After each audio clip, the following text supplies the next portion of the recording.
హైడ్రా అధికారులకు ఓవైసీ అక్రమ బిల్డింగ్లు కనిపించడం లేదా అని ప్రశ్నించారు బీజేఎల్పీ నేత మహేశ్వర్ రెడ్డి.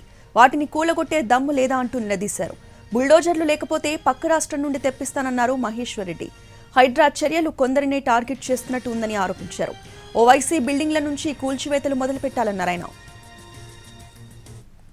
సల్కం చెరువులో ఓవైసీ కట్టుకున్నటువంటి పెద్ద పెద్ద నిర్మాణాలు మరి అక్కడికి మరి హైడ్రా కనబడతలేదా? కమిషనర్ గారు దృష్టికి రాలేదా? కమిషనర్ గారు మీకు దమ్ము ధైర్యం ఉంటే మీరు వెళ్ళేసి సల్కం చెరువులో ఉన్నటువంటి ఓవైసీకి సంబంధించిన భూముల్ని, ఓవైసీకి సంబంధించినటువంటి బిల్డింగ్ని కూలగొట్టి దమ్ము ధైర్యం మీకు ఉన్నదా?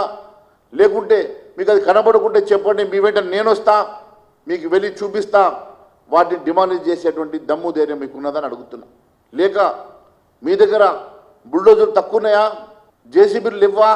లేకుంటే పక్క రాష్ట్రాలకి తెప్పించిస్తా. కానీ మీరు నిజంగా ఎప్పటి సల్కం